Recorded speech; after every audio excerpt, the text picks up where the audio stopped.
Assalamualaikum warahmatullahi wabarakatuh. Kami dari kelompok 9 akan mempresentasikan tentang sistem manajemen basis data.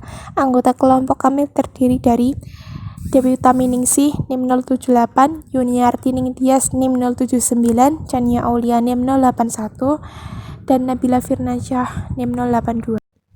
Organisasi data komputer pada awalnya digunakan untuk memecahkan masalah-masalah yang membutuhkan kalkulasi angka yang rumit. Masalah ini membutuhkan sedikit input dan sedikit output. Dewasa ini, perusahaan membutuhkan jumlah input dan output yang sangat besar. Perusahaan seringkali membutuhkan komputer untuk memecahkan masalah yang sama dengan input yang berbeda secara berulang-ulang. Hierarki data. Data bisnis secara tradisional telah diorganisasikan ke dalam suatu hierarki file-file data yang bergabung untuk membentuk record lalu membentuk file.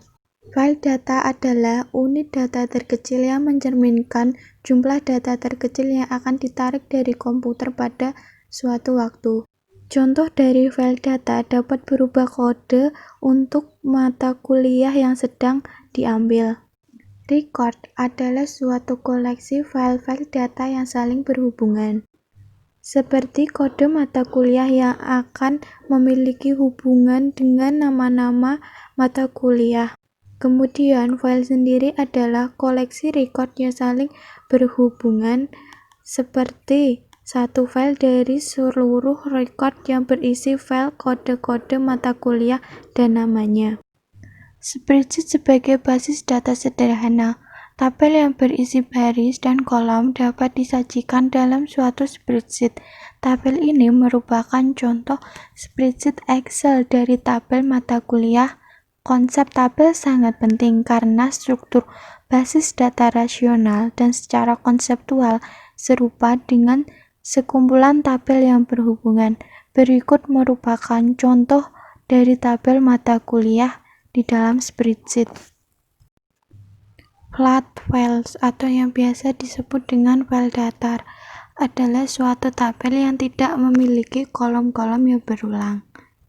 File kunci adalah suatu file atau kombinasi file yang berisi suatu nilai yang secara unik mengidentifikasi masing-masing record di dalam tabel. Tabel-tabel yang berhubungan. Jika Anda mengetahui proyek-proyek yang diisyaratkan untuk mata kuliah berjudul Literasi Sistem Informasi, Anda harus memiliki nilai yang cocok di file data yang dimiliki bersama oleh kedua tabel. File kode terdapat di kedua tabel dan memungkinkan data di kedua tabel tersebut disatukan atau dihubungkan. Tabel jurusan saling berhubungan dengan tabel mata kuliah. Sebab jika ingin mencari mata kuliah yang diinginkan bisa dilihat di tabel jurusan yang telah dihubungkan dengan file singkatan. Berikut ini merupakan contoh tabel-tabel yang berhubungan, yaitu tabel jurusan dan tabel mata kuliah dengan penambahan file singkatan. Struktur basis data. Sistem manajemen basis data (DBMS) adalah suatu aplikasi peranti lunak yang menyimpan struktur basis data. Data itu sendiri, hubungan di antara data di dalam data, dan nama-nama formulir, jenis-jenis data, angka di belakang desimal, jumlah karakter, nilai-nilai default, dan seluruh uraian file lainnya. Struktur basis data hierarkis. Struktur basis data hierarkis ini dibentuk oleh kelompok-kelompok data, subkelompok, dan beberapa subkelompok lagi. Jika Anda menggambar struktur ini, ia akan terlihat seperti cabang dari sebuah pohon. Seperti cabang sebuah pohon, untuk mendapatkan satu record dari satu cabang ke satu cabang lainnya, mengharuskan sistem manajemen basis data tersebut menavigasi kembali ke persimpangan umum dari cabang-cabang tersebut. Struktur hierarkis untuk basis data pada awalnya populer karena bekerja dengan baik pada sistem pemrosesan transaksi yang melakukan tugas-tugas seperti pengendalian, persediaan, entry pesanan, piutang, dan utang dagang. Alasannya dibalik kepopulerannya adalah karena struktur hierarkis memanfaatkan sumber daya komputer secara efisien. Khususnya ketika sebagian besar record di dalam basis data akan digunakan di dalam suatu aplikasi. Namun ketika para manajer hanya menginginkan sedikit record dari sejumlah besar record di dalam basis data, struktur hierarkis menjadi tidak efisien. Hal ini karena setiap rekor basis data hierarkis memiliki satu file menunjuk pada alamat penyimpanan dari rekor logis berikutnya di dalam basis data. Struktur basis data jaringan. Struktur basis data jaringan dikembangkan untuk memungkinkan penarikan rekod tertentu. Ia memungkinkan satu rekod tertentu untuk menunjuk pada semua rekod lainnya di dalam basis data. Jaringan memecahkan permasalahan keharusan untuk menarik balik hingga kembali ke cabang yang menentukan basis data. Setiap rekod dalam basis data dapat menunjuk ke semua rekod lainnya di dalam basis data, ibaratnya seperti meloncat ke setiap cabang pada sebuah pohon. Akan tetapi rentang kemungkinan koneksi yang begitu lebar ini juga merupakan kelemahan dari penerapan struktur jaringan pada masalah-masalah praktis. Mengizinkan setiap rekod menunjuk ke rekod yang lainnya akan terlalu kacau. Struktur basis data relasional.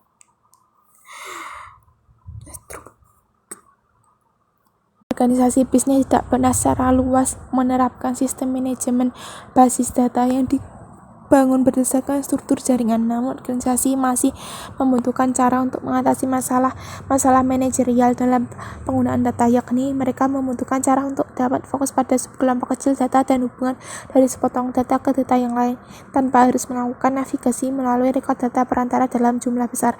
Masalah lainnya adalah bahwa tabel di bagian cabang yang lebih jauh ke bawah hanya dapat dihubungkan ke satu tabel yang lebih tinggi. Terobosan muncul dari riset data mempergunakan aljabar relasional yang dilakukan independen oleh CJD dan EF Code. Pekerjaan mereka erat kaitannya dengan struktur basis data relasional yang merupakan struktur yang saat ini paling umum dipergunakan oleh organisasi bisnis. Struktur basis data seperti ini terlihat seperti sekumpulan tabel yang mirip seperti tabel-tabel spreadsheet. Relasi di antaranya tabel tidak disimpan sebagai penunjuk atau alamat, sebagai gantinya relasi antara tabel bersifat implisit. Relasi implisit dapat secara tidak langsung berasal dari data. Ketika terdapat satu file kolom data yang sama dalam dua tabel, maka record baris dari kedua tabel tersebut akan dapat digabungkan ketika nilai-nilai file datanya sama. Inilah cara bagaimana kita telah menggabungkan bersama-sama tabel jurusan dan mata kuliah dengan menggunakan nilai-nilai dalam file singkatan. Konsep dari suatu struktur basis data yang terdiri dari atas tabel-tabel di mana relasi terbentuk secara implisit dengan mencocokkan nilai-nilai dalam file data yang sama akan mudah untuk dipergunakan dan dipahami. Kemudian penggunaan memiliki arti yang sangat penting ketika organisasi menjadi lebih datar ketika telah direorganisasikan, sehingga memiliki lapisan manajemen yang lebih sedikit. Akan terdapat lebih banyak spesialis yang tersedia untuk mengumpulkan data dari sistem berbasis komputer dan membuat laporan bagi manajer. Para manajer dan staf profesional harus mengakses informasi secara langsung dari suatu basis data agar dapat mendukung pengambilan keputusan yang mereka lakukan. Struktur mirip tabel dari sistem manajemen basis data rasional adalah sebuah format yang dapat dipahami dengan cepat oleh manajer maupun staf profesional. Berikut ini model hierarki dan model jaringan. Basis data jadwal. Contoh yang dipergunakan di sini diimplementasikan pada peranti lunak sistem manajemen basis data Microsoft Access. Namun, implementasi ini akan serupa pada setiap produk basis data relasional lainnya. IBM, Oracle, Microsoft, dan banyak perusahaan lain menyediakan peranti lunak sistem manajemen basis data relasional. Implementasi dapat sedikit berbeda, tetapi semua mempergunakan struktur yang sama. Tabel mata kuliah dalam Access disajikan pada gambar yang merupakan daftar yang memuat nilai-nilai file data. Tabel itu sendiri harus didefinisikan terlebih dahulu di dalam Access sebelum nilai-nilainya dapat dimasukkan ke dalam file data. Ikon di sebelah kiri kode adalah suatu kunci yang menunjukkan bahwa kode adalah file kunci untuk mata kuliah. Untuk tabel mata kuliah, kode adalah suatu file teks di mana ia dapat memuat huruf digit dan atau simbol. Dengan melihat ukuran file, Anda dapat mengetahui bahwa tersebut dibatasi hingga 8 karakter saja. Tabel tersebut menunjukkan bahwa nilai-nilai file singkatan akan dicari dari sejumlah daftar nilai-nilai dalam tabel jurusan. Tabel tersebut bahwa file singkatan ditambahkan ke tabel mata kuliah sehingga rekod-rekod dari mata kuliah dan jurusan akan dapat digabung secara logis. Nilai-nilai data dari file singkatan dalam tabel jurusan ditampilkan kepada pengguna dalam menu drop-down ketika mereka mencoba untuk memasukkan nilai di dalam file singkatan pada tabel mata kuliah. Rancangan file-file dalam mata kuliah memungkinkan pengguna pendukung keakuratan dan konsisten data. Konsistensi antara tabel mata kuliah dan jurusan ditekankan karena nilai-nilai data yang dimasukkan ke dalam file singkatan dalam tabel mata kuliah dipilih dari daftar nilai-nilai yang telah terdapat dalam file singkatan tabel jurusan. Konsep basis data. Dua sasaran utama dari konsep basis data adalah untuk meminimalkan pengulangan data dan untuk memperoleh independensi data. Pengulangan data akan membuang-buang ruang penyimpanan, memperlambat pemrosesan record, dan mengundang ketidakkonsistenan data. Independensi data adalah kemampuan untuk melakukan perubahan pada struktur data tanpa melakukan perubahan pada program-program aplikasi yang memproses data. Sebagai contoh, program komputer untuk memproses pesanan pembelian adalah program yang terpisah dari data pesanan pembelian yang disimpan di dalam basis data. Kamus data mencakup definisi-definisi dari data yang disimpan di dalam basis data dan dikendalikan oleh sistem manajemen basis data. Struktur basis data yang dimuat dalam kamus data adalah kumpulan dari seluruh definisi file, definisi tabel, relasi tabel, dan hal-hal lainnya. Nama file data, jenis data, nilai-nilai yang valid untuk data, dan karakteristik lainnya akan disimpan dalam kamus data. Membuat basis data. Proses pembuatan sebuah basis data akan melibatkan 3 langkah utama. Pertama, menentukan kebutuhan data. Kedua, menguraikan data. Ketiga, memasukkan data ke dalam basis data. Menentukan kebutuhan data. Kita dapat mempergunakan 2 pendekatan dasar untuk menentukan kebutuhan data, yaitu pendekatan yang berorientasi pada proses dan pemodelan perusahaan. Ketika perusahaan memilih pendekatan yang berorientasi pada proses untuk menentukan kebutuhan datanya, maka perusahaan tersebut akan menjalankan langkah-langkah berikut ini. Pertama, mendefinisikan masalah, kemudian keputusan yang dibutuhkan untuk memecahkan masalah yang teridentifikasi, dan menjabarkan informasi yang dibutuhkan untuk setiap keputusan. Selanjutnya, menentukan pemrosesan yang dibutuhkan untuk menghasilkan informasi, dan terakhir, menentukan spesifikasi data yang diminta oleh pemrosesan. Pendekatan pemodelan perusahaan.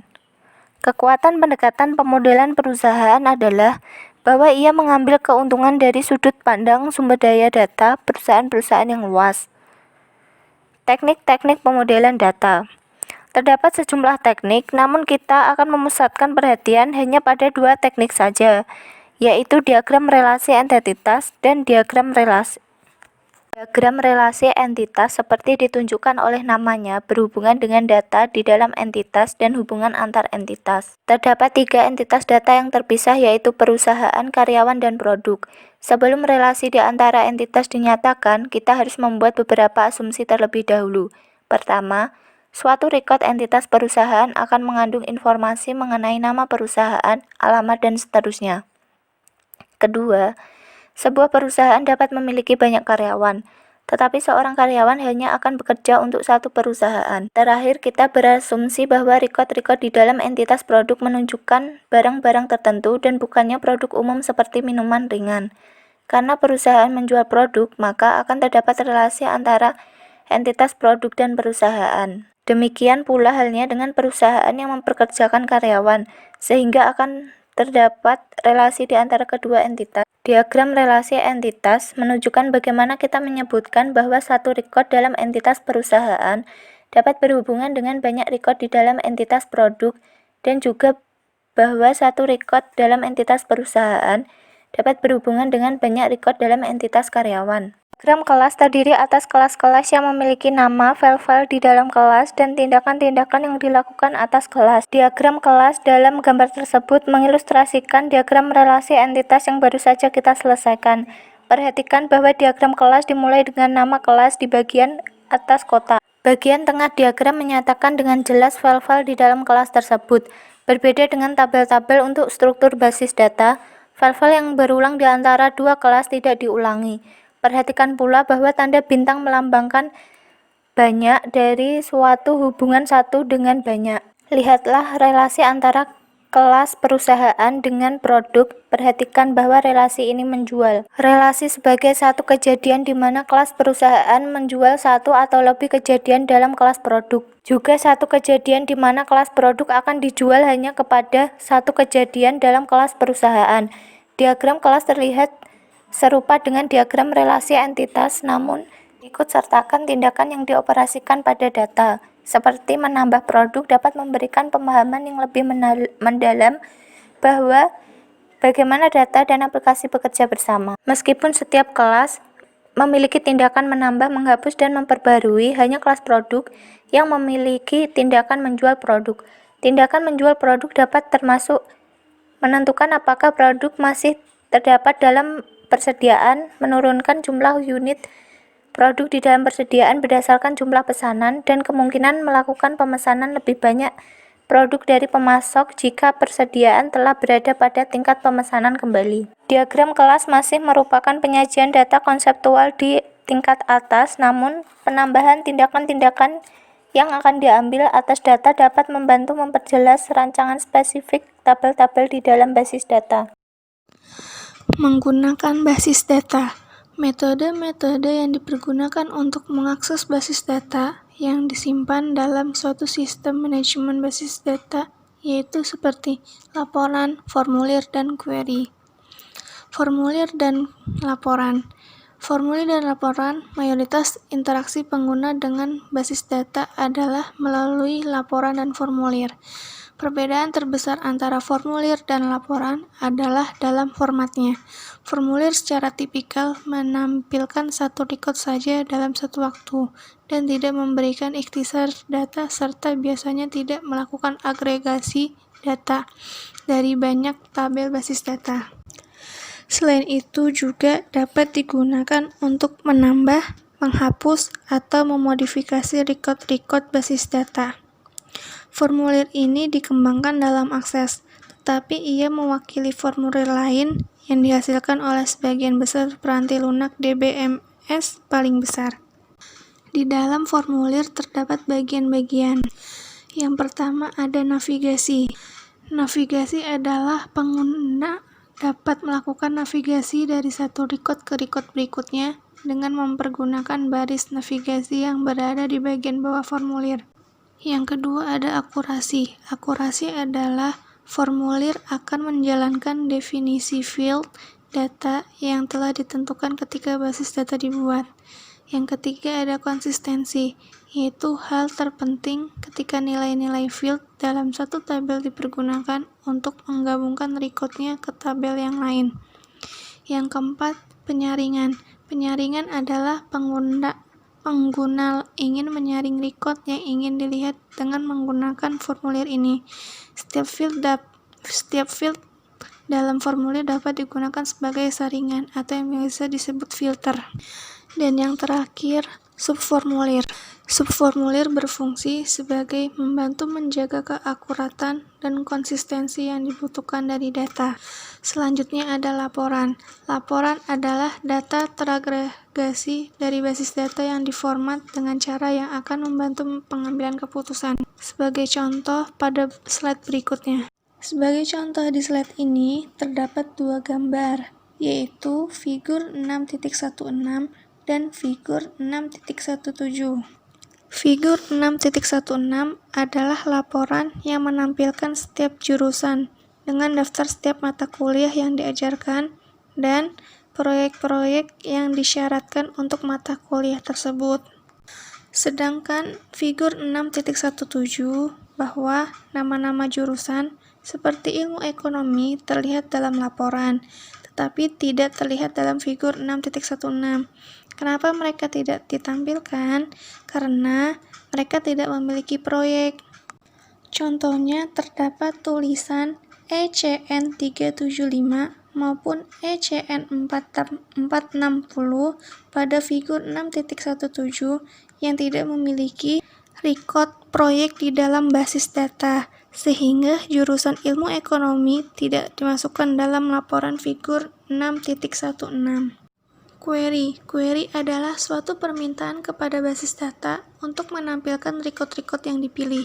Query pada umumnya memilih field data dalam jumlah terbatas, dan kemudian membatasi record-record yang ditampilkan berdasarkan satu kumpulan tertentu. Sebagai contoh, seandainya Anda hanya ingin melihat kode mata kuliah, uraian mata kuliah, dan judul proyek dari mata kuliah yang bertulisan MIS 105 pada figur 6.18. Format seperti ini disebut Query by Example (QBE) karena peranti lunak sistem manajemen basis data menyajikan satu format terstandarisasi yang kemudian dilengkapi oleh pengguna sehingga sistem tersebut dapat menghasilkan satu query yang sebenarnya. Bahasa query terstruktur. Bahasa query terstruktur atau Structural Query Language (SQL) adalah kode yang digunakan oleh sistem manajemen basis data relasional untuk mengerjakan pekerjaan basis datanya. Peranti lunak DBMS memiliki GUI dan program-program wizard yang dapat menuntun pengguna menggunakan query dengan cara yang mudah digunakan. Pemrosesan basis data lanjutan. Pemrosesan analitis online atau Online Analytical Processing (OLAP) berfungsi untuk mengetahui jumlah dari seluruh nilai untuk proyek-proyek dalam setiap mata kuliah atau maka OLAP akan berguna. Selanjutnya, personal basis data.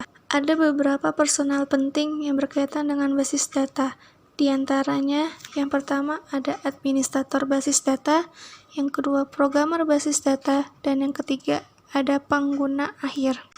Administrator basis data yaitu spesialis informasi yang ahli dalam mengembangkan, menyediakan, dan mengamankan basis data. Selain itu, administrator basis data juga berfungsi mengawasi seluruh aktivitas basis data. Mereka harus memiliki keahlian manajerial maupun keahlian teknis yang tinggi. Administrator basis data biasa disebut Database Administrator atau DBA. Adapun tugas-tugas DBA adalah yang pertama perencanaan basis data, yang kedua implementasi basis data, yang ketiga operasi basis data, yang keempat keamanan basis data. Selanjutnya ada programmer basis data, yaitu seseorang yang memiliki spesialisasi dan seleksi tingkat tinggi yang memiliki lebih banyak pengalaman dan pelatihan dibanding programmer lainnya. Dan yang terakhir adalah pengguna akhir. Pengguna akhir basis data adalah personal basis data yang penting lainnya. Melalui keputusan yang mereka buat dan jumlah data yang diambil, pengguna akhir memberikan dampak yang sangat besar pada desain, penggunaan, dan efisiensi basis data. Keuntungan DBMS. Yang pertama, mengurangi pengulangan data. Yang kedua, mencapai independensi data. Yang ketiga, mengambil data dan informasi dengan cepat. Yang keempat, ada keamanan yang lebih baik. Di dalam keuntungan terdapat kerugian juga. Adapun kerugian DBMS yaitu membeli peranti lunak yang mahal, yang kedua mendapatkan konfigurasi peranti keras yang besar, dan yang ketiga memperkerjakan dan memelihara staf DBA. Sekian presentasi dari kelompok kami, kurang lebihnya mohon maaf. Wassalamualaikum warahmatullahi wabarakatuh.